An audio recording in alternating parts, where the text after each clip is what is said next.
Okay, I'm live. You guys, your Are mic's you? live? Can Yeah. Nice. They can hear us. They can see me do the weird They, head thing. yeah, I can do it too.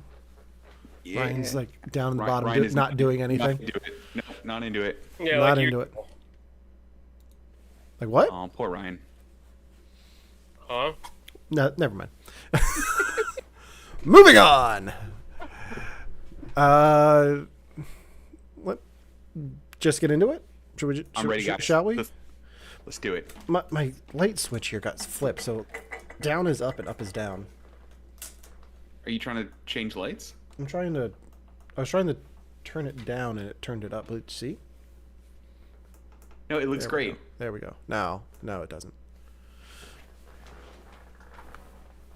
It was like a boudoir photo shoot. It was wonderful. Yeah. All right, that's you would like that, wouldn't you? All right, let's get into it. Hey everybody, welcome to You Have to Watch This podcast. I'm Alan. I'm Ryan. And I'm Devon. And today we're paying tribute to the late great Dame Maggie Smith by talking about a film I've wanted to talk about for years on this podcast. And finally going to have the opportunity to do that today with 1991's Hook, directed by Steven Spielberg, starring Robin Williams, Dustin Hoffman, and Maggie Smith. Before we get into that, we do something on the show occasionally that we need to do today because Devon lives in London. He doesn't get to have some of the things that we get here in the States, like the Oreo Coca-Cola. Oh yeah. I'm saving you a can for when you're here next month. Do we call this segment "We Ate This"? Is that We what ate this? Yes. We ate this. There's some fast food news, Devon, that I need you to know about. So, what are the big three burger joints in America? McDonald's, Wendy's, Burger King. Okay, all three of them have new products that I want to tell you about. Oh gosh. We're going to start off with Burger King. Okay. Burger King has launched a Addams Family menu, and if you take a look at so cool. If you take a look at the screen on the stream right now, you'll see part of it. They have like Things rings, which is the onion rings, but they're marketed with Thing. They have a chocolate cake for Morticia. I forget what they did for Gomez. The thing I want to talk about is the Wednesday Whopper. That's what's on the screen now. Yes, with the purple bun. Made with the purple potatoes. So it's not like food dye. Like it's actually like yeah, right? That might actually be really nice. Yeah, it's pretty food dye. It's a purple bun and Swiss cheese. Like that's the difference between this and the regular Whopper. I've never watched Wednesday. Does that encapsulate her personality well? Swiss cheese? No. I mean, it looks cool. Yeah, it looks cool. I'll try it. I'll try it. Yeah. No, I have not. I have not yet. Ryan, are you any interested in this? I would be if I was 25. Okay, that's fair. Hold on. Why? I'm 30. I'm 34 and I'm interested in this.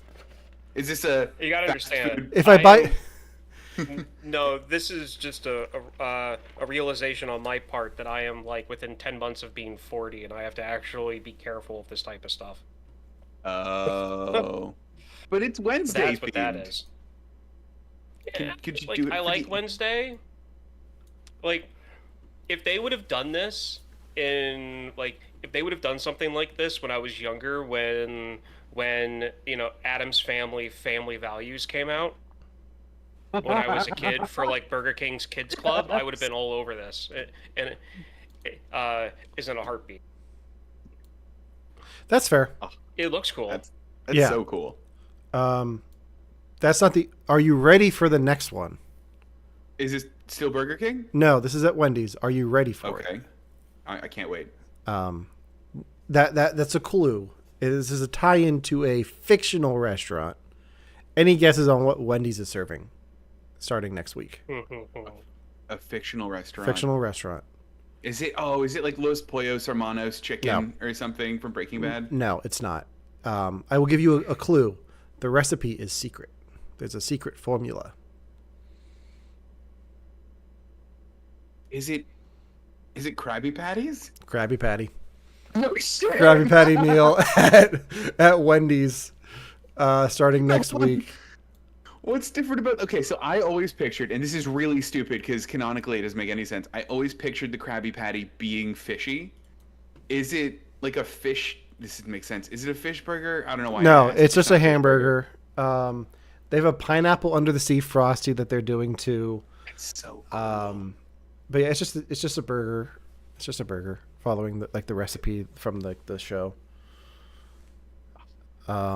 Yeah, that's what I want. Like, that's how you get me to buy this shit. Is Yeah. you like slap SpongeBob's face on it, you call it Krabby Patty, and I got it. It's like when didn't Baskin Robbins do that thing with Stranger Things where like they pretended to be that like Scoops Ahoy thing? Mm-hmm. And then they put the That's Scoops how Ahoy. Then they did the Scoops Ahoy thing at Walmart exclusively. So That's how you get me to buy it. And- This is I love it. Yeah, I think the last time I actually went for something like this was when Wendy's was doing the Good Burger in reference to Good Burger yeah, 2 Arby's. coming out. Arby's did that. Yeah. Arby's. That was Arby's. Yeah. That's right. That They was have the sauce. I actually had that. That was Mm-hmm. good. Damn it. They don't do anything fun like that over here. There's reasons why, Devon. I almost made a joke, but I'm not going there. The last one from McDonald's I have had. I want you to think about something big that they have at McDonald's, and what would make it different. A Big Mac. It's got to be the Big Mac. Yes. That's the big thing. Okay, what would make a Big Mac different? Hold on. This is over here. This might be over here. Did you get a double Big Mac? No, They have those over here. Did you get a chicken Big Mac? I had a chicken Big Mac. How was it? So I was expecting 2 McChickens on a Big Mac bun with the sauce and all that. Yeah. No, 2 giant McNuggets on a Big Mac bun. No? It was 2 giant McNuggets. Like, that's what it tasted like. Like, not a McChicken at all. Just 2 giant McNuggets Two with the McNuggets. breading. Yeah, it That might was. actually be better. Yeah. Yeah, it was good. A little bit too much lettuce, but I'm going to blame that McDonald's on that. Like, I like my Big Mac with a little bit more sauce than lettuce. But yeah, Devin, that is what you're missing out on over here. Man. Yeah. All the cool stuff. Do you think any of that's going to be around when I come visit in November? I mean, I could save some for you if you really want me to. I nope. I would be concerned about what like a month-old purple burger would do to me. I'm going to guess that the Big Mac will be available. Okay. Because they usually keep those things around for a month. So, They yeah. brought back those Happy Meals again. That was great. Yeah. They are doing the Boo buckets again. Like the Halloween buckets. That's so cool. Yeah. Damn it. They know how to get me. Which I forgot to order when I got my chicken Big Mac today. So, that's on me. Aw. All right.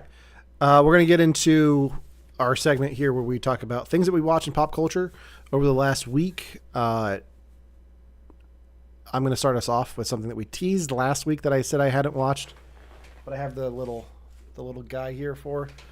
I watched the first 2 episodes of The Penguin. I'm very disappointed that this show is not narrated by Benedict Cumberbatch saying penguin. The first 2 episodes are pretty solid. It's so this is a continuation of the Batman, following Oswald Cobb, like Oz Cobb, like they don't call him Cobblepot, but it's Colin Farrell as the Penguin, and it's like a crime drama. Doesn't need to be taking place in the DC universe, but it does, I guess. So You at least get like Batman running through the background of like a shot, like No. unrelated to the plot. they but, like, they he's there. mention him about like the rescue from the end of the Batman on top of the Madison Square Garden thing, but Yeah. beyond that, there's no mention of him yet. You get a few things that you know from the Batman universe, like Arkham, Blackgate, the Maronis, like all the crime family stuff. It's not bad. It's interesting. I am curious to see where they go because I feel like there's a reason they're telling the story. So I'm curious to see what that reasoning is and where the show goes to set up the Batman 2. Is it a limited series, or is it meant to be like years and years of this? I don't know. I don't know Okay. if Colin Farrell will do years and years of this, considering how much makeup he has to put on. But we'll see.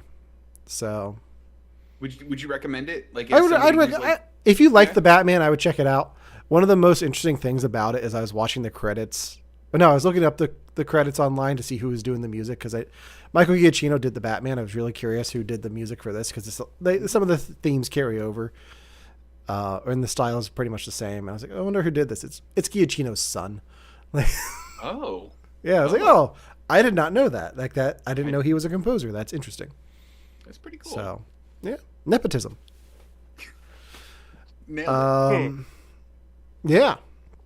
So I'd recommend that. The mother from How I Met Your Mother is in it. She's really good. Oh, I like her. Yeah. She plays Sophia Falcone, which is really interesting. There's a great dynamic between her and Penguin. So I say check it out. It's interesting. I'm interested to see where the show goes. I'll have to then.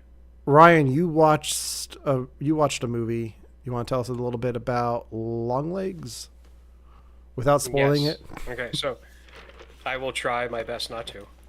So, Longlegs is a horror movie that takes place in either the it takes place in the early '90s, or at least during Bill Clinton's administration.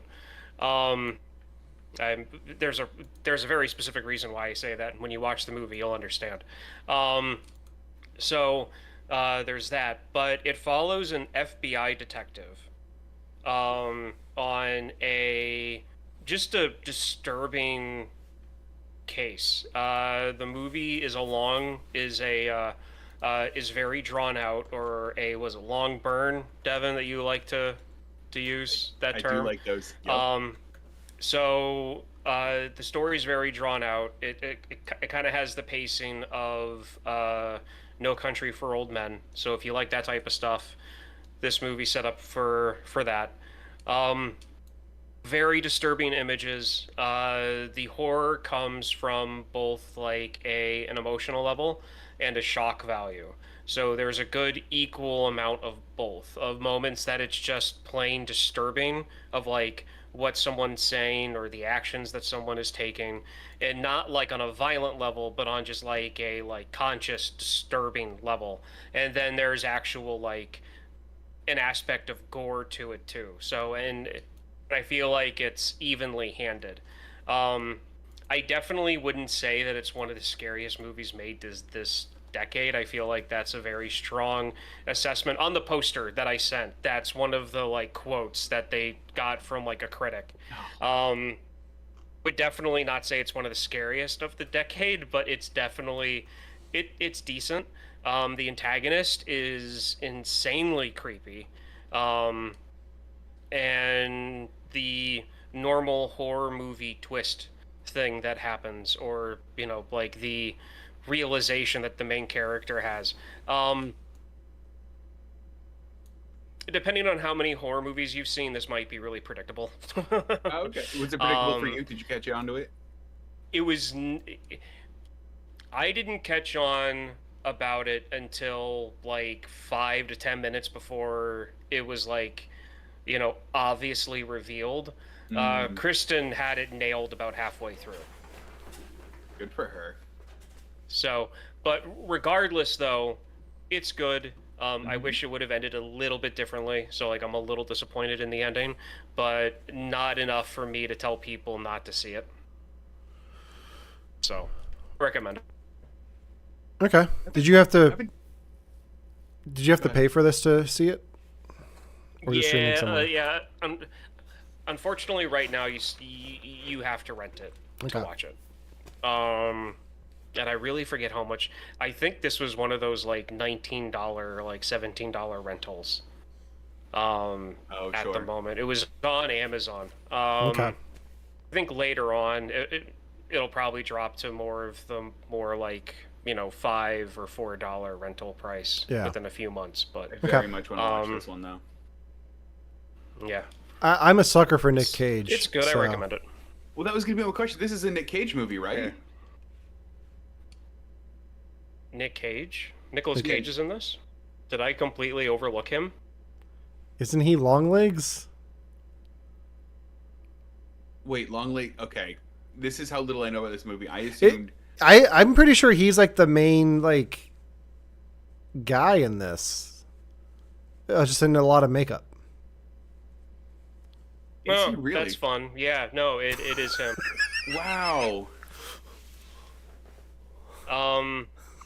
Yeah, and I had no idea. I just thought that they grabbed someone and put someone in heavy, like, To in a to crazy ton of makeup. to quote our friends from Victims and Villains, that's high praise if you didn't even recognize Nick Cage. I love that. Whoa. Yeah, I'm really like, excited he to see this doesn't- now. This is I actually have a lot more respect for Nicolas Cage right now. Yeah. Oh. I just saw photos Yeah. that have leaked from the set of Nicolas Cage's next project. Do you guys know what he's doing next? No. Spider-Man Noir. No, Li- he's not. live action. Yep. What? For Amazon.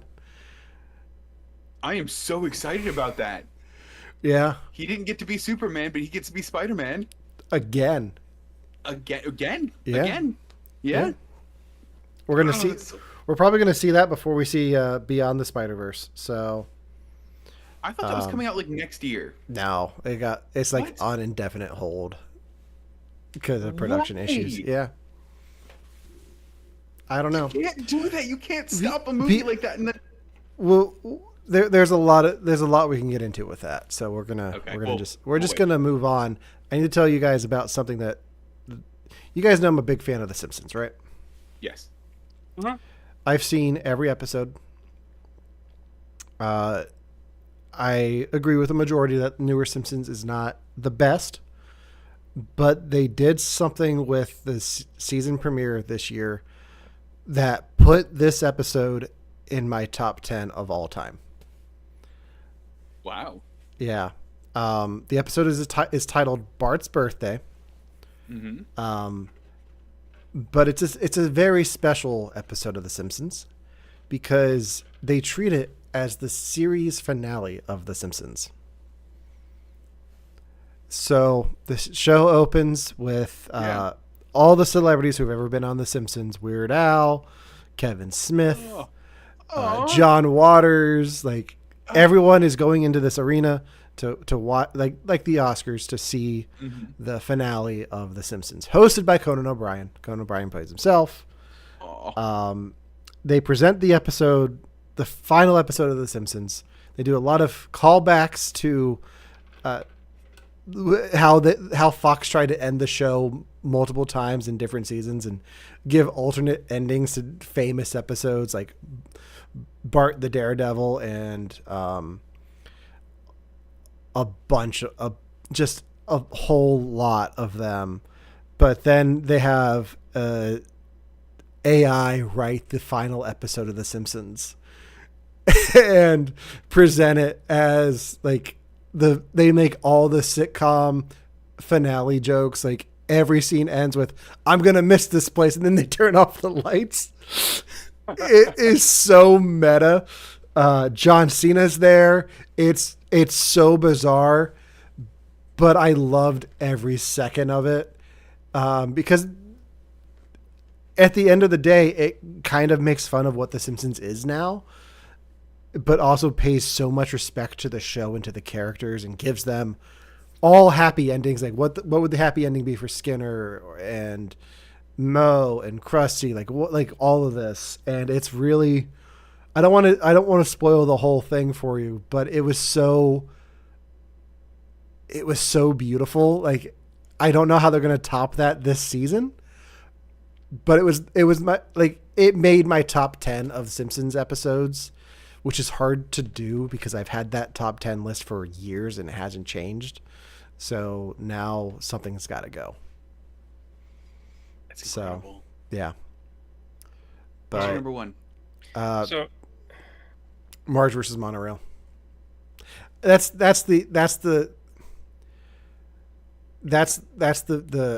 the standard answer though. So if I had to change that, I would say one fish, two fish, blowfish, dead fish. Yeah. Because that's the episode that aired the day I was born. So Aw. yeah, so that one's special to me. Because not many people can say, like, Gotcha. this is the day that I was born. Like, this is what was on television that night. I know it was on television when I was born. Reagan? It's not that exciting. It's really depressing. Was it What? Reagan announcing Star Wars? No, it was news coverage of a hijacked plane in Israel that they were trying to deal with. Oh, Apparently, no. that was on the television in the room that my mom was in, and the nurse came in and said, "It's enough of that," and turned it off, and then started talking to my mom about the rest of the pregnancy. I mean, I've told you guys about my name, right? I'm Devon Michael because Knight Rider was on when I was born. No! And, yeah. My middle name's after Michael Knight, and my first name's after Devon, his boss. Oh, I just missed a Lost in Space marathon where had I been born during that, I would have been Zachary. man. Yeah. What Incredible. I'm assuming your dad made that call, right? Of course he did. Oh, man. But he didn't tell my mom that's why he made the call. And then like years later he was like, yeah, it was Knight Rider. He's Michael Knight. That is The fact- fantastic. Yeah. And the fact that you've never owned a Trans Am, I am now very disappointed. Well, that's what I'm getting over here now. Wait, really? No. Done what? You can get a Pontiac Trans Am in Britain? I wonder if I can. I No, would want. I highly would- doubt it. And if I you would- do, that's got to be like the taxes have got to be nuts on that. But the thing is, like, Mr. Feeney has to talk to me while I drive it, or it doesn't count. You can get him as a GPS No, voice. no, You don't need a it Trans Am counts. for that. You can get him as a GPS voice. Absolutely. I guarantee I'm just- you. If he's not on Waze, the files are out there for you to add him to Waze. I'm gonna get that now just for walking. Was a 1982 Pontiac Trans Am. It needs to be a Trans Am, and it needs to be black. It needs to... But I also want that cool light bar in the front too, though. That's easy. Just get a. All you need to do is buy a $5 red LED strip. It has to happen now. Yeah. I'll, Yeah. I'll help you install the 8-track player. Yes. All right. We're gonna shift into today's main topic. Each week we like to take turns picking out a film one of us has never seen. This week it was my pick. I had originally intended for us to do A Star Is Born with Lady Gaga because of Joker Folie Deux, which is hitting theaters tonight as we stream this, and I might be going after the show. Haven't decided yet. You did. But with the news of Maggie Smith passing away, we figured it was fitting to do a tribute to her instead. And I've, for a long time, have wanted to talk about Hook on the show. It was almost my pick for our Robin Williams triple feature that we did a few weeks ago. But I figured this was a perfect opportunity to talk about Hook, Maggie Smith, and raise our wands to Professor McGonagall. So before we get into too much of the film, what do you guys know Maggie Smith from? Because for me, it's Hook and Harry Potter, and so. You know, I'm looking through her film history now, and it's Harry Potter. I mean, I forgot she was in this movie. Mm-hmm. Took your word for it that she was in it, and then was like, "Oh, that's who she plays." So it's Harry Potter. Ryan, how about you? For Secret Garden. Okay. So Interesting. that was a movie that came out, and it was one that, like, as a kid, you know, like, all of my friends were all about, you know, like, the boy Disney movies, you know, like, the boyish Disney movies, and, you know, like, Star Wars, and, you know, Predator and Aliens and stuff. But, like, I liked The Secret Garden. There was no way in hell I was ever going to tell any of my elementary school friends that, you know, during that time. But it was a movie that I really enjoyed when I was a kid, and It was a movie that I've liked, like that I'll watch every now and then. And I just have always liked Maggie Smith's character because like at first she comes off as like someone as a kid that like you don't like, but then the movie has a way of like, oh, okay, that's the why she is the way she is. Okay. I mean, like, that's not the whole point of the movie, but like, yeah. Like a good subplot. You got to make us watch this. I've never even heard of this movie. You've never heard of The Secret Garden? Literally never. Not until you said it just now. Not even the book? Oh, God. What's the book? The Secret Garden? No. No. I thought you were like, yeah, the book, Thunderball. No, I haven't. I haven't heard of this. So I want to talk real briefly about Maggie Smith and Hook before we get into like our history with Hook. How old do you think Maggie Smith was when they made Hook? Because she plays Granny Wendy. So if you're not familiar with Hook, it tells the story of a grown-up Peter Pan who has forgotten that he was Peter Pan. He was adopted by Wendy, who then grows up to be Granny Wendy to Peter's kids. Peter's married to Wendy's granddaughter. So Maggie Smith plays Granny Smith. How old do you think Maggie Smith was when they filmed Hook, when Hook came out in 1991? Ryan, can you give a realistic answer before I jump in? Sure.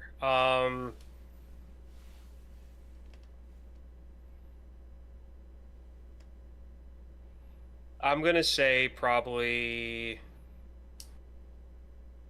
1991. I don't know when she was born, so like Probably in her late 50s, early 60s. Ryan, Devon, what do you think? I don't know, and it makes Okay. me mad because if you told me that this was filmed after Harry Potter was, I would believe you because she Yeah. looks older in this than she did in Harry Potter's. There's a lot of makeup on her for the Granny Wendy stuff. Okay. She is 56 years old in this. Wow. I'm gonna list off some celebrities who are. This fly's driving me nuts. I'm gonna list off some celebrities who are 56 in 2024. So today, these celebrities are 56 years old. Molly Ringwald, Oh. Gillian Anderson, so Scully from X-Files, Mm-hmm. Celine Dion, and the one that made me cackle when I looked up this list, Tinkerbell herself, Julia Roberts, is 56 years old. Is she really? Yes. Aw. So that's how much they aged her up in this. I just thought that was a very funny coincidence. It was. So Wow. I didn't know. I mean, my reaction to that was this woman just doesn't age. Because she kind of looks like that every time I remember her. yeah, so it's kind of like it got to the point where I think I've only ever seen her as an older woman because of this, and then Harry Potter and Downton Abbey, Right. Best Exotic Marigold Hotel. Like I'm familiar with a lot more of her later work than anything from earlier on. So, Yeah, I but just Googled Maggie Smith young. I've never seen her yeah. anything younger than 40. But let's talk about the movie Hook. This is a Steven Spielberg film. Tells the story of a grown-up Peter Pan whose children are kidnapped by Captain Hook, taken to Neverland, and Peter is brought back to Neverland to remember what it's like to be a child and to have imagination and become the Pan. This is a film that I've grown up loving. I don't know what it was about it. This is my favorite Peter Pan story. Like I always liked the cartoon Peter Pan that Disney did when I was younger, but I haven't seen that in years. But this is my go-to Peter Pan story. Part of which is because of the John Williams score, which we will talk about later in depth, because that's a lot of what my notes are.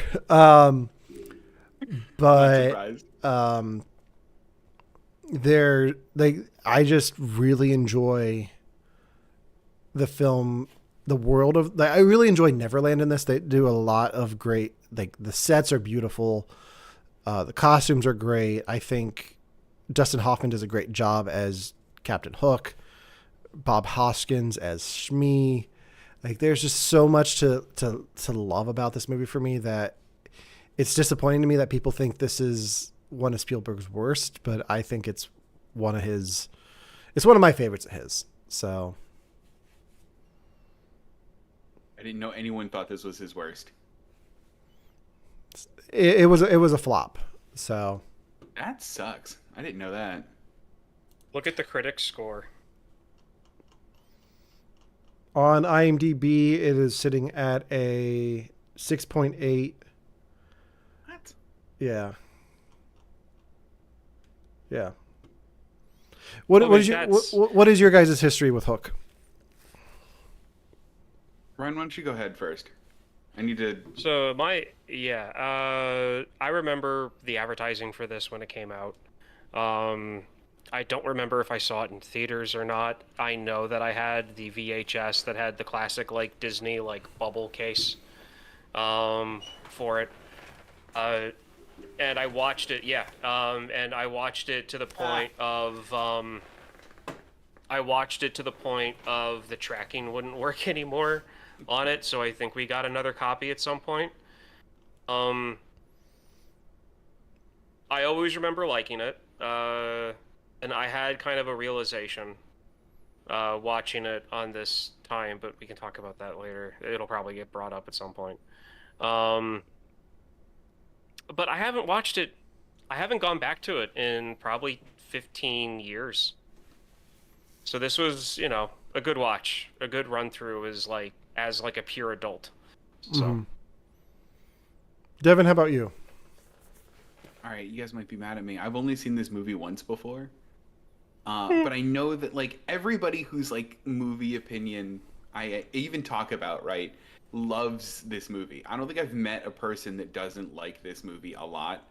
I know that, like, Romana loved it. I know that, you guys like it a lot. So that's why I was so shocked to hear that, like, this did so poorly. But, like, my personal history is I've only seen it once. I was talking about the movie with Romana, and this is the part you guys will get mad at me for.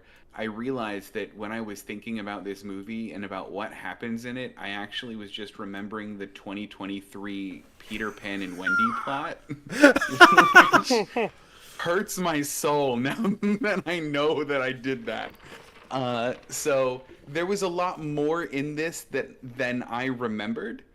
And it was a really great watch this time. I was like Ryan, where I was like, oh yeah, this, and oh, I forgot this was this cool. Yeah, this is one that I revisit.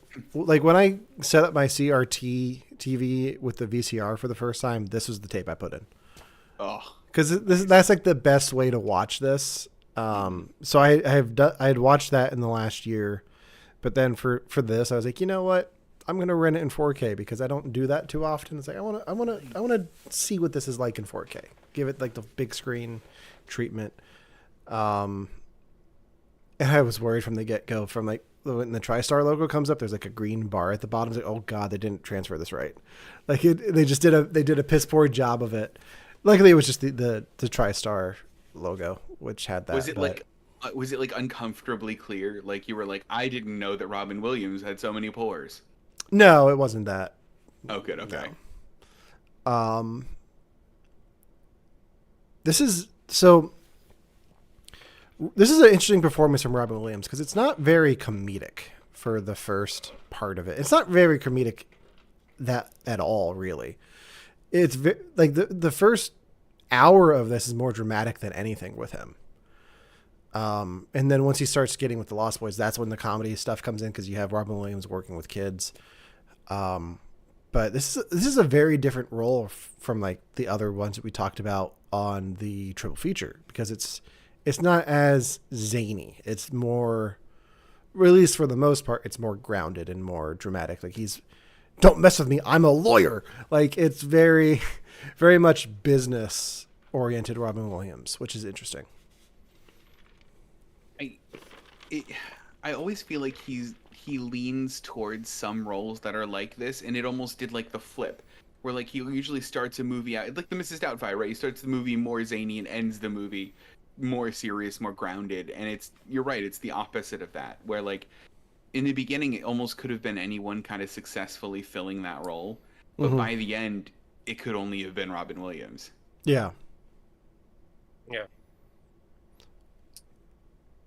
One of my favorite things about him in this movie is his interactions with the Lost Boys. Like, I think he does a really good job of playing off of them, and they do a great job of playing off of him. Is there any Lost Boy in particular that you guys enjoy more than the others? Give me a sec to look up the names. Rufio! Rufio! Rufio! So I forgot how very 90s Rufio was. Oh, yeah. Oh, man. It's like he just got to Neverland in like 1986 and like took over immediately, like using Reaganomics. Is it me copping out to say that my favorite was Thud Butt? Because No. I love Thud Butt. Thud Butt's great. Yeah. So, yeah, no, he is great. My favorite, and only because of like memories that I have from when I was a kid, are the two Boy Scouts. The ones wearing the old school Boy Scout uniforms. Because my dad and I used to collect old Boy Scout stuff from like the 20s and 30s. And I had a full 1920s Boy Scout uniform that fit me for a while when I was younger. And I would go to like council dinners and stuff in it to, just as kind of like, hey, like, this is what we used to look like, like type, thing with like those hats and stuff. And I always liked those two because like I was a Cub Scout then, and then when I was in Boy Scouts, I was like, oh, look, there's I can connect to those two. I just always found it funny that they always did the same thing all of the time. It's pretty cool, though. Yeah. What did you guys think of Julia Roberts as Tinkerbell in this? I really wish they would have given her more scenes with other people and not just herself. And that's one of the many things I realized watching this now is I never realized how much of this movie is one-on-one between her and Peter or Robin Williams and her by herself sitting in a giant empty oil lamp. Yeah. I think a lot of that has to do with the filming technique to get her small, is it was very isolating. This was also like right after she blew up big, pun intended. Because this is 1991. Pretty Woman came out in 1990. So I think, I don't know the full story, but I know there was some tension between her and Spielberg because of the isolation stuff, because she was by herself and acting to a wall. Like it was stressful. And I know there's like there was a weird dynamic between the two of them, where I don't think they've ever worked together since. But, yeah, it's like in all the iterations of Tinkerbell outside of like the Disney princess cartoon stuff that they've done, Tinkerbell doesn't really talk. So it's interesting to see like Tinkerbell speak. And I like the personality they gave her, because I think that some of the lines and some of the like her mannerisms I think could have come across as like almost like pedantically childish, and it wasn't. Like it seemed like a genuine personality. I mean, I thought she was incredible in it. I completely forgot it was Julia Roberts until this watch through and went, that's cool. Yeah, I think she's phenomenal in the role. Like I'm with you guys. I would have wanted more. I think there's like one shot where she talks to like another lost boy, or she like tries to convince them that there's actually Peter Pan, or that's actually Peter Pan. She talks to Hook too, and oh yeah, that's right. Like convinces him to like give him a few days to become the Pan. So it's an interesting take on the character of Tinkerbell. Yeah. But I have a question about the scene with her. And Okay. So, this second time watching it, first time probably comprehending it. So there's a scene where she becomes human size, Yes. Yeah. right? And then she's like, I've always wanted to do this. And then she kisses Peter Pan, and then she shrinks back down again. Was that like the whole point of that? Or like, was that to like jog his memory about Moira, which post Schitt's Creek, funny name for a wife? The babies. Like, was that my babies? I love it. But no, is that why she did that? Was it just like her fulfilling the wish and getting her to jog his memory? I think for me, it always is like she's in love with Peter. Yeah. Because and that's like her wish fulfillment. And I don't know if she goes into it with the intentions of reminding him why he's there or not, but that's what it does. And that's how it serves the story. But I think part of it is, her getting ready to say goodbye. Got it. So Like this she is knows, this is the last chance I have to do this. So I'm going to take it. I like that read of it. Yeah, I've always taken it as that, like, she was always in love with him, and so it's like this is the time that because in the cartoon, again, she doesn't talk. In the initial Disney cartoon, like, she doesn't talk. Attitude on her, and they don't really give her a personality to really tell you like what type of age maturity or wisdom level or knowledge level that she has outside of just being like a fairy. And in this, I feel like from the beginning they clearly have it that like, yeah, she's a fairy, but she has like the mentality of like someone in their early 20s. Like, she's grown up more than what the Lost Boys are when it comes to like the mentality. So I feel like that's where like she's like, this has been my one wish, and like he's finally old enough for me to like tell him this, and for him to comprehend it properly, and not just give me a sewing thimble. Yeah. Right. Okay, that makes a lot more sense, because that was the one thing I was thinking about afterwards. I was like, what was that? That was the thimble thing always confused me as a kid. Like, I didn't understand that for a while. Like, why it was called a kiss. And I was like, oh, okay, that makes sense now. Like, go ahead. Can I tell you the story? Can I tell you the story? Yes. So after the divorce, my dad went back into the dating pool, and he had two things planned for any first date that he went on. The first one is that the second they got onto the date, he would hand them a copy of Breakfast at Tiffany's, so at least they had breakfast at Tiffany's. But then the second thing he would do is he would go, okay, let's get all of this awkward tension out of the air between the two of us. Let's just get the first kiss out of the way right now, and would hand her a thimble. He was such a... I raise my glass to your dad. Really, man? He was incredible. Like... Toast. Hey, what a move. And I don't think it ever worked. I don't think that never the way that he wanted it to. But man, did he try. And I love that. Oh man, that is something else. Speaking of relationships, let's talk about Hook and Smee for a minute. What a buttery smooth transition. I am pretty sure I read somewhere that Bob Hoskins played this as they were a gay married couple. And you know what? It works. It does work. Christina caught that when I was watching it when I was watching it this time. It definitely works for this. He's like, Smee is just having a blast this whole time, which I absolutely love. He would go around set singing versions of Hello by Lionel Richie, but hello, is it Smee you're looking for? Like, he was just like completely into this. He's like, I don't have to act with a cartoon rabbit this time, guys.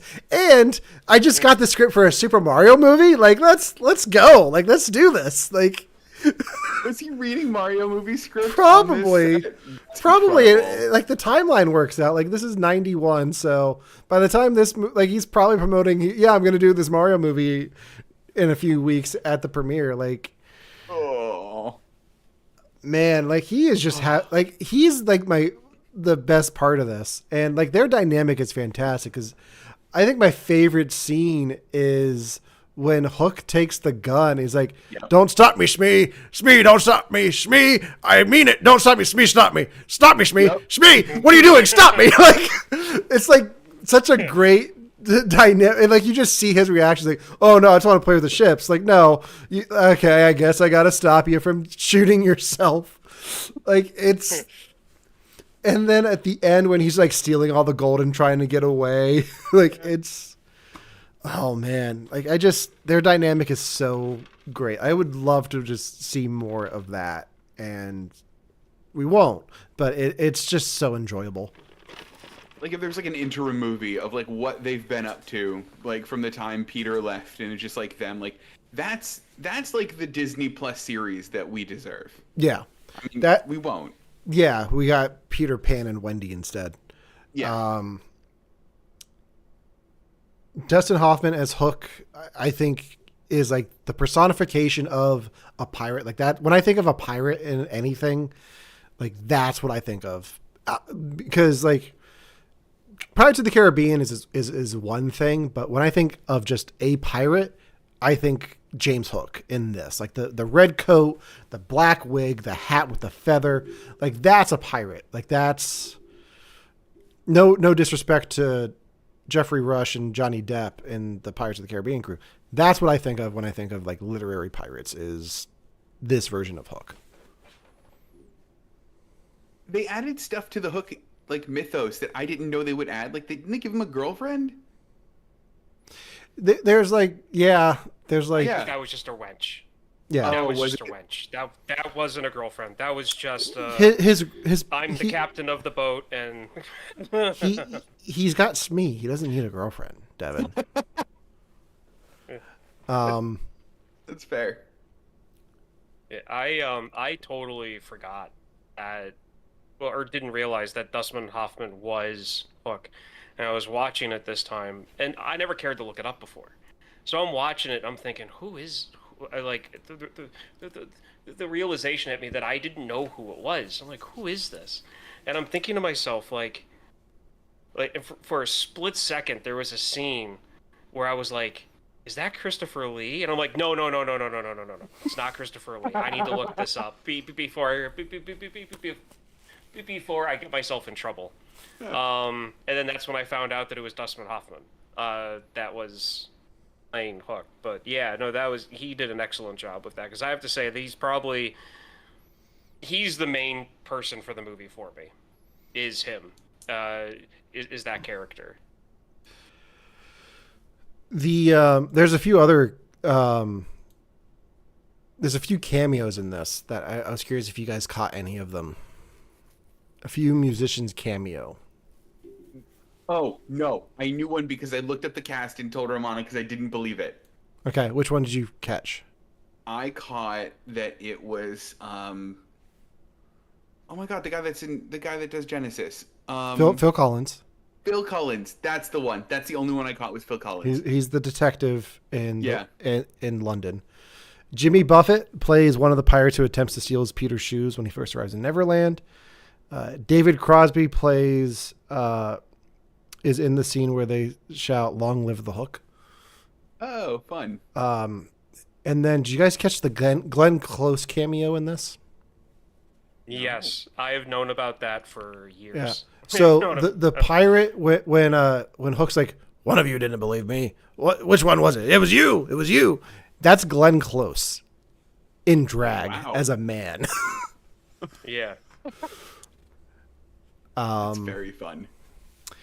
And then another cameo that I think is fun that I think you guys would appreciate is the couple on the bridge that is kissing and then starts flying after Tink flies over them. Any guesses on which two celebrities that is? I'll give you a hint. One of them is very good friends with Steven Spielberg. And they did a few movies together.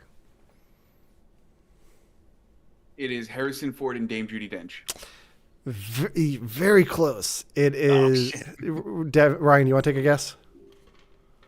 I'm good. George Lucas and Carrie Fisher. Oh, that's so weird. Yeah. What? I just hope that on set for that, she's like, are there bras in London? Like, Wow. so one of the biggest things I always say about Hook is there's a big trend right now with orchestras doing live scores to films being projected behind them. This is the one I want to see the most. I absolutely love the John Williams score for this. And I didn't know why exactly until today. I learned something about this movie a few months ago, maybe within the last year. I learned something about this and I was like, that's fascinating. I need to know more. And I've held off until today to learn about this. Is there anything, did you guys notice anything weird about the story of this movie? Like the way the story is presented? Is it that it could be a dream? We'll talk about that. Okay. We will dive into that here Ryan, shortly. did you catch more than I did? Because Alan set up went a completely different direction than I thought it was going to go because when I was a kid, I would often get the music for this and Home Alone crossed. Well, oh, you're very close. You're very close to where I'm going with this, because John Williams did the score for this, but the film itself was originally conceived as a musical. With weird. John Williams writing the music, and then the lyricist who worked with John Williams on Home Alone 1 and 2 with Somewhere in My Memory. That's the guy who wrote the lyrics for Hook.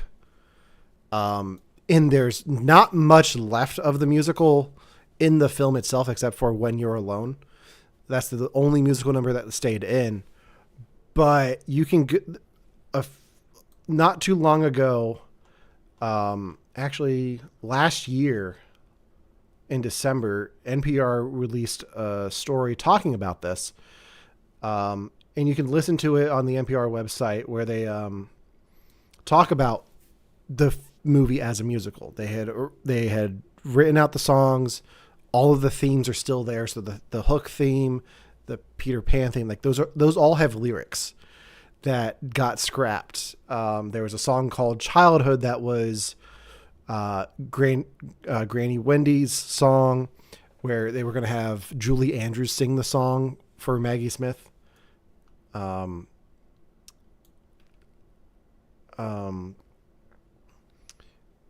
They wrote they had a whole song with Hook, like convincing Jack to stay with him. There's a whole the theme when they're presenting the Hook that has lyrics ba ba da ba da da da that low below, there's a whole, you can go online and listen to this. It's only available on CD. You can't stream the ultimate version of the soundtrack anywhere. But I was listening to some of it before the show, and it's fascinating what this movie could have been, because they never actually got the actors in to record the music. What they did was they recorded the demos for the actors to learn the songs, and that's as far as they got with it. But you can hear the songs with the lyrics. You can hear the songs with the lyrics. Can you send me this? This is incredible. I will send you the link to the NPR article. I'll even put it in the description for the podcast. Okay. But When You Were Alone did get nominated for an Oscar for Best Original Song. I don't think it won. What won that year? I'm not going to look through that page. But while you're doing that, that scene this time around actually caught me off guard, because I was like, understanding that it was part of a musical now makes more sense, and the scene makes more sense to me. I think I was taken aback by why does this little girl know all of this song? And there's just this line about, oh, our mom used to sing that. But I'm like, this seems very specific to the situation. Yeah. So looking at what it's very fun. Looking at the best song category for 1991 is insane. Because of course it lost to this. So it's Hook, When You Were Alone, Robin Hood, Prince of Thieves, Everything I Do It For You by Bryan Adams. That's what this lost to was Bryan Adams, wasn't it? No. Beauty and the Beast, Belle. Beauty and the Beast, Be Our Guest. Any guesses on what won this year? Be Our Guest. No. Be Our Guest? No. I didn't list the song yet. But if there are two Beauty and the Beast songs, which one didn't I list?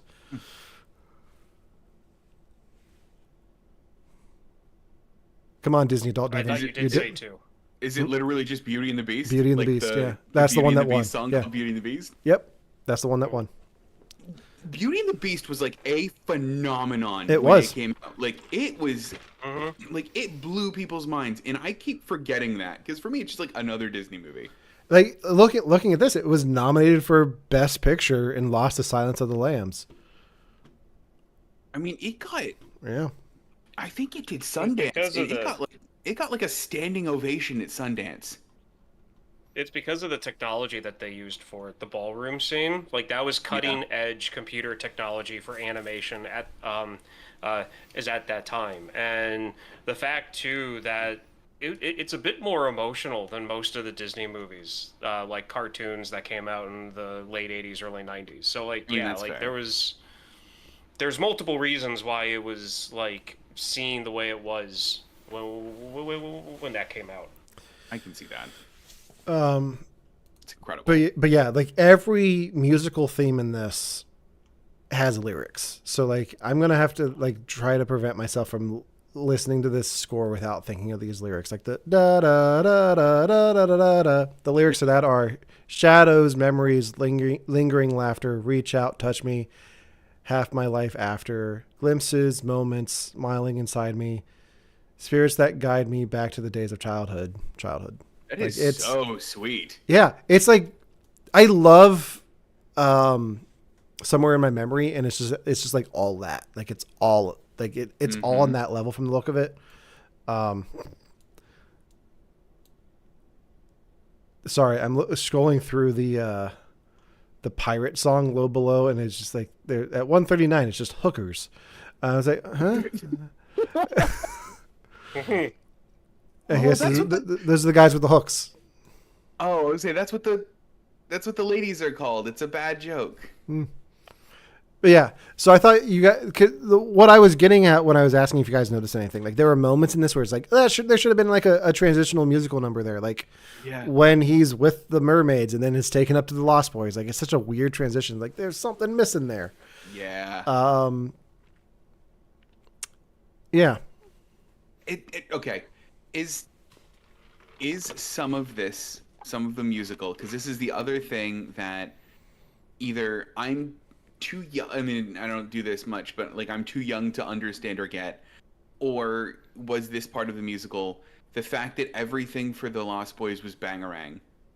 I don't know what that is. I think that's from the book, isn't it? Is it?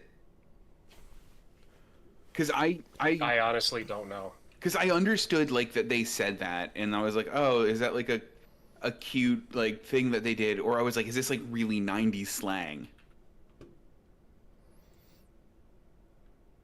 Because I know Bangarang is a song by Skrillex, but they certainly weren't quoting Skrillex. Or were they?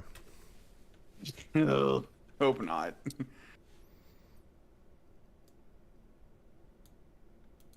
I'm like furiously typing.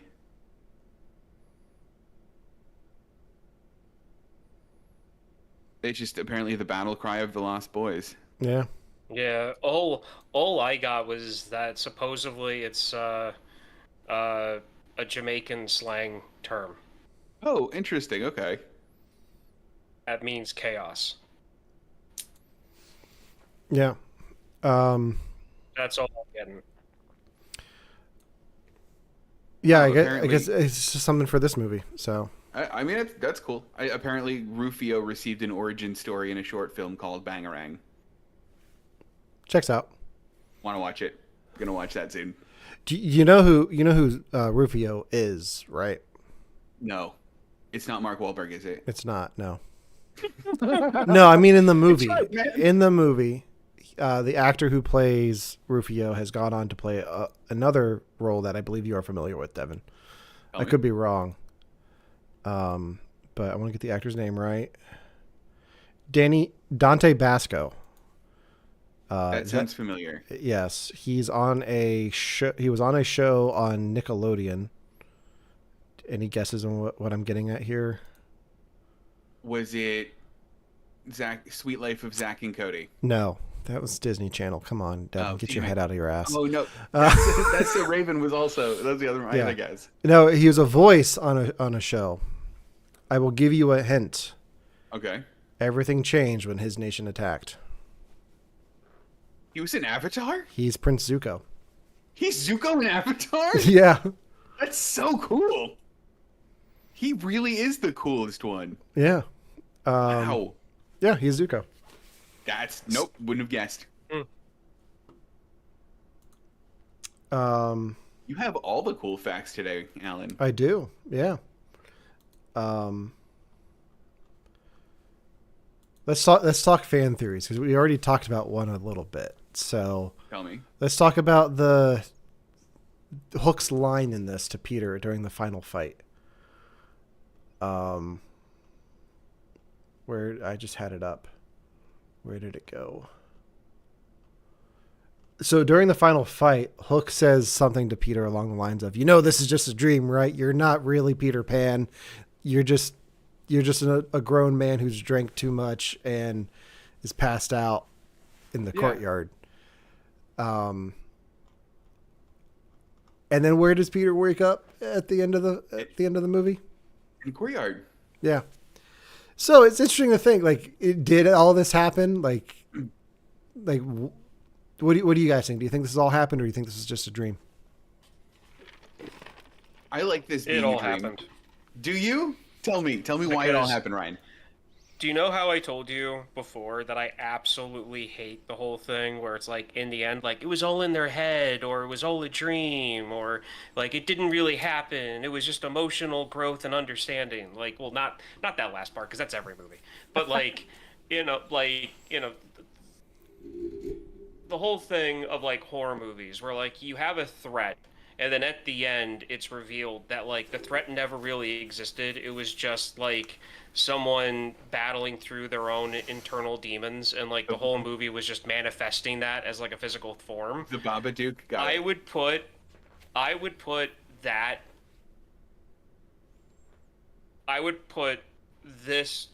Hook in that same category if that was the case. Like, Yeah. it's a movie, it's supposed to be fun. If it's fiction, if it's going to be fantasy-ish, let it be pure fantasy. Okay. Let these things actually happen to the characters, because if not, then what's the point? Devin, know. what are your thoughts? I like the dream thing a lot because I mean the whole night is essentially about how great Wendy Darling is. Like that, like up until that point, like she gets like the standing ovation at the ceremony. She's the one that wrote Peter Pan. She keeps saying she is not the one who wrote Peter Pan. Isn't she? No, the author of Peter Pan was their neighbor and loved hearing their stories. So he wrote them in the book, and that's why Peter Pan exists in that world. And she's still the Wendy from the book. She's still the Wendy from the book. And Moira is still Wendy from the book's granddaughter. Yes. Okay. Yes. So I think that's it. I think that he drank too much because his old 90s cell phone got thrown out the window. And then I think that the whole night became about Wendy Darling, and I don't hate it. I don't hate it. I will offer an alternative that's a little bit more twisted. I'll give you the whole time. I will give you a fun one to start us off. Okay. All those orphans who stand up at the thing for Wendy, Lost Boys who have come back. I like it. I really like that one. Like they that's- they all left Neverland and That, went on that's to canonical, though. That happens. Yeah. That's really cool. Here's the theory that I got into. I was like, oh, I really like this idea. So the Bannings come over and see Wendy for the first time in 10 years. She sees how bad of a father Peter is. Works with Tink and Smee to get Peter back into Neverland and remember who he is and to become a better father. Like, it's all a conspiracy to get him to be a better dad. And the only people not in on it are Hook and Peter. Because who's in the courtyard when Peter wakes up? Smee. Oh, that's right. And the kids even say the man cleaning the window took your baseball. Who was that? Smee. Yeah. So Smee was Okay. like watching them for a while, and like there's this whole big conspiracy. Ryan, what do you think of this? Because you both know my reaction to this. I'm more I like curious it about better yours. than the idea that he was dreaming. I I like like it it- better. It's less than a cop out. It's less of a cop out. Yeah. Mm-hmm. This is my favorite version of this now. I like it way better than the dreaming. So hold on. In this version, is he was never Peter Pan? No, he was. In this version. He was. He was. Okay. He was still Peter Got it. Pan, and Wendy is just so heartbroken at who he's become as an adult and as a bad father that she orchestrates a kidnapping with gets Captain Hook to kidnap the kids to make Peter a better father. Yep. Because why else would It's very high risk. It's very high risk, very high reward. Like that. That is. You know what? It worked out in the end. So ends justify means, right? Yeah. Yeah, I guess. It makes no. It's real cool. No, there's a lot I like about that. Sorry, I'm just connecting a lot of stuff now. Yep. No. It is cool. I'm just saying that's very high risk, especially if like Hook wasn't in on it anymore. It will where like Hook wasn't in on it Mm-hmm. all the way. Like that's very very tricky. One thing that I have to say about and this goes into one of those things like something that I realized watching this as like a pure adult, not having seen this in like 15 years. There are times that I absolutely hate his son in this movie. That was the first thing Ramona I'm- said. She goes, "The son's a shit." Yeah, like I understand the whole thing about like Peter as an adult not being there and not being the best dad and everything. Like I totally get that, and he needed his lesson and he learned it, and everything should have happened. But that kid, I would have been so tempted to give that kid the Bart Simpson treatment on the airplane. Like I understand completely about like a kid being a kid and like having high energy and like needing a way to like get it out and everything, but like it's just common courtesy. You don't take a baseball or anything and like slap the window. It's like it's a plastic cover, boom. Like no, you don't do that. Not just for me, for other people around you. There's somebody in front of you trying to sleep or someone behind you trying to sleep. You don't do that. Yeah. Like that is just like I would have like like that Yeah. kid. No. Yeah. No, he definitely is like a brat. I mean, he broke the airplane. Like those oxygen masks coming down weren't supposed to do that. He broke it with that stupid ball. I would have been furious. Yeah. Like, that and like the kid's climbing on everything, and I'm just thinking to myself, like, just put the kid on some Ritalin. Like So I have one last thing from the beginning of the film I forgot to talk about because I have this in my notes. There's one track on the soundtrack that's a little bit different than the rest. Like it's not an orchestration. It's more like a Muzak type thing. It's called Banning Back Home. And it's it's like the music that plays during the baseball game and like Peter at work doing the draw with the cell phone. I heard that in the wild once, like not watching Hook. I was like, pretty sure I know this song from a movie. Any guesses on where I heard that music, guys? I really want you to have heard it at a Hallmark store. No. Damn it. It's not that. It's not even like a place. It. I heard it on the Weather Channel and recognized it back in like the early 2000s. Background music for the local weather. Yeah. Was it local on the 8th? Yeah, it was. Yeah, local. Yeah, for the local weather. There were two songs that I ever recognized from that. It was that and the Charlie Brown music. Yes. Yeah, they would do that too. But I was like, that always sticks with me every time I hear that track or watch the movie. I just think, now your local weather on the 8s. Do they still do that? I don't know. I don't have cable. I might call my family after this and see if they still do local. Call them now. Just call them right now on the show. I missed that. Hold on. Oh, you're actually going to do it? I was going to say, it's not late for them there. Like, No, it's not. It's a good time. So I've got 3 things that I wrote down Okay. watching the movie. One, when I was watching it, when Hook shoots, he shoots his gun and he kills his pirate friend or pal or crewmate, whatever, on the ship by accident. My work phone went off the exact second, like right before the pirate like fell backwards, and my work phone has like a birdie chirp. So it was like the pistol goes off, the hole shows up, and then woohoo, and then he falls over. And I just thought that was funny. And I realized for the first time, because I watched this yesterday, I realized this for the first time, that Rufio and the Lost Boys were calling Banning Pan the Man. I always thought they were saying Panda Man throughout my childhood, throughout my whole adult life. I always thought it was weird that the Lost Boys called him Panda Man.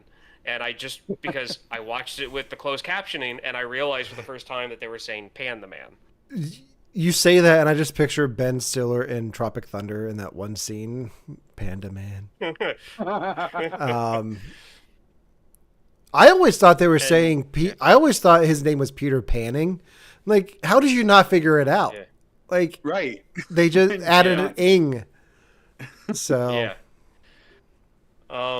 And then the last thing, and it has to do with Peter talking about remembering, like, how he got to Neverland, and when like Tink found him as like a kid and brought him to Neverland, and even as a kid, and it's even worse now. He talks about how like he ran away and he was lost and Tinkerbell found him, but they show him as an infant in a carriage that got swept away by the wind. When he's talking about remembering how he ran away, he didn't run away. How does he even remember this? Like, is there a disconnect in like when? Because I feel like I feel like it was moments like that as to why critics bombed on this movie when it first came out. Because to me that makes no sense. Like, it's the one thing about this movie to me that doesn't make any sense. I think it is. It's a bit of a stretch to say that he ran away there, because it is kind of just the wind taking him. But I think it's also him just remembering. The rules of Neverland are weird, because that's like definitely the 1800s where he's an infant. Him remembering his mom talking about his future and all that. I can see that being part of it. Part of me wonders if that's just something he was fed from Tinkerbell the whole time. Like, that this is why I brought you, like, instead of Tinkerbell being a kidnapper. She's not above a kidnapping. She'll do it. She'll do it any day of the week. She has his kids kidnapped. Like, Yeah, exactly. yeah, that part was always a little bit weird to me, but it's like, it's a Peter Pan story. Robin Williams is playing he's like 200 years old. Meh, okay. Yeah, no, I get it. And I'm gonna say, as a kid, it always kind of struck me as weird, but I never really cared too much about it. It was just this time because I hadn't seen it in so long, and I'm watching it as like a 39-year-old, and I'm like, that makes no sense.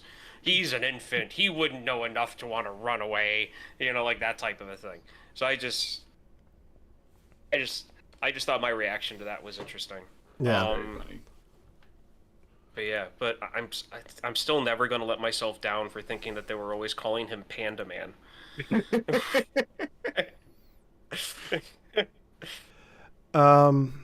Anything else before we wrap this up? Yes. Okay. One thing. One thing. I did in fact call my family, and they still do local on the 8s. Nice. Yep. Did you nailed it? I did real quick. I have a quick question. I love that your family knew. They knew. I mean, it's my family. They raised me. I am so nostalgic for local on the 8s. Yeah. All right. Well, that does it for our review of Hook, and may Maggie Smith rest in peace. Mm-hmm. I think part of the reason we did this is like one of the first memes we saw when she passed was like not memes, but like tributes was her and Robin Williams greeting each other in the stairwell, saying it's been 10 years. And like the fact that it's been 10 years is just kind of like, I hope she was greeted by Robin Williams, Alan Rickman, and the Dumbledores in heaven. Aww. So, yeah. Yeah, that's all I've got for this week. Next week, I will not be here. You guys are doing the show as a duo. What do you guys got in store? Brian Okay, has a really so good plan. Devon, Yeah. do you have a movie selected yet? Before I get into this. You get into it, and I'll remember the movie I picked. Okay. So I saw a little video recently of like someone talking about being nostalgic for movies from when you were a kid. And they brought up a category that I never really thought of before, but it fits because as soon as they said it, I instantly knew what movies in my past would connect for this category. And it's childhood nightmare fuel. And you're talking, like The Secret of Nim, American Tail, Little Monsters, I forget the movie, but it was like The Unicorn Returns or something like that, where it's all like dark fantasy movies that are animated, and then there's also some live action ones, like movies made for kids, but in no way should have been. And mine is Little Monsters. Like I remember watching this movie to death when I was a kid. It has Fred Savage in it. It has some other people in it. Devon, I asked you about this like last week. Do you have a movie in mind for this? Because it'll be a double feature, and we'll both watch both of our movies to like get this, to do this. So what's yours? The very first movie that popped into my mind when you said this was A Troll in Central Park. That is one of Kristen's favorite movies. I will not be here next week, but I will be in New York City, so I will make sure that when you guys are live, I am watching from Central Park and just trolling you in the comments. So I will be at the Troll in Central Park. That's so all right. good. Well, make sure to tune in next week for that. Stay tuned to our social medias to find out when that is happening. You can like us on Facebook, follow us on Instagram, subscribe to our YouTube channel, listen to You Have to Watch This podcast wherever you get your podcasts. And if you're interested, check out Brilliant But Lazy over on Victims and Villains, where this weekend Josh Howell and I will be talking about Joker Folie à Deux, which I'm probably going to go see here after we wrap this up. So until next time, for You Have to Watch This podcast, I'm Alan. I'm Ryan. And I'm Devon. And to live would be an awfully big adventure. Rest in peace, Maggie Smith. We'll see you soon.